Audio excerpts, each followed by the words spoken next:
പരിശുദ്ധ എട്ട് നോമ്പിൻ്റെ 2-ാം ദിനം.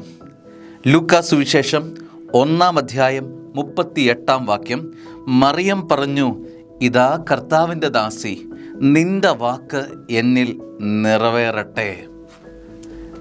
സ്വർഗത്തിൻ്റെ വാക്ക് എന്നിൽ നിറവേറട്ടെ എന്ന് അമ്മ പറയുകയാണ്.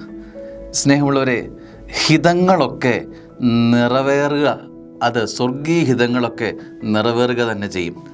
പലപ്പോഴും നമ്മളൊക്കെ നമ്മുടെ ഹിതങ്ങൾ, നമ്മുടെ ആഗ്രഹങ്ങൾ നിറവേറുന്നതിന് വാശി പിടിക്കുന്നവരാ. നിറവേറാനുള്ള എല്ലാ വഴികളും നമ്മൾ ഒരുക്കുന്നവരാ.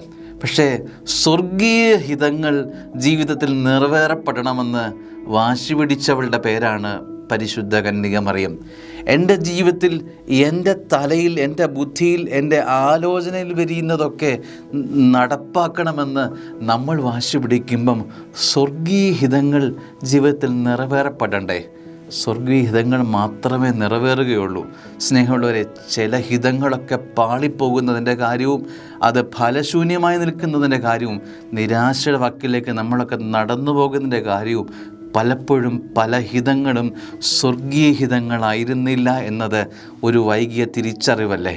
അമ്മ പറയുകയാണ്, എൻ്റെ ഹിതമല്ല, സ്വർഗീയത്തിൻ്റെ ഹിതം നിറവേറട്ടെ. സത്യത്തിൽ ഇത് കുരിശോട് ചേരുന്ന അനുഭവമാണ്. എൻ്റെ ജീവിതം സ്വർഗത്തിന് അടിയറവ് പറയുന്നതാണ്.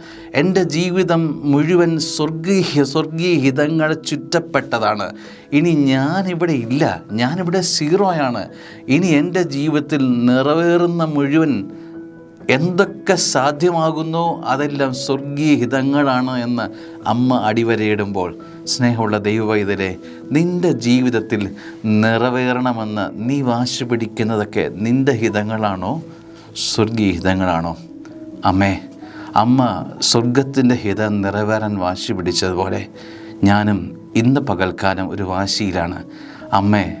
അമ്മ പിടിച്ച അതേ വാശി എനിക്കും എൻ്റെ ജീവിതത്തിൽ സ്വർഗീയ ഹിതങ്ങൾ നിറവേറണം. ഒരു മാറ്റിപ്രാർത്ഥന, ഒന്ന് മാറി പ്രാർത്ഥിക്കുന്നതിൻ്റെ ഒരു ബലം ഒന്ന് വേറെ തന്നെയാണ്. പ്രാർത്ഥിച്ച് പരിചയിച്ച എനിക്കിത് നടത്തിത്തരണമേ, അത് നടത്തിത്തരണമേ എന്ന് പ്രാർത്ഥിച്ച അതേ നാവ് കൊണ്ട് സ്വർഗീയഹിതം എൻ്റെ ജീവിതത്തിൽ നിറവേറ്റിത്തരണമേ എന്ന് പ്രാർത്ഥിച്ചാലോ സുന്ദരമായിരിക്കും. ഈ ദിനം അനുഗ്രഹമാവട്ടെ. ആമേൻ. കർമ്മലനാഥേ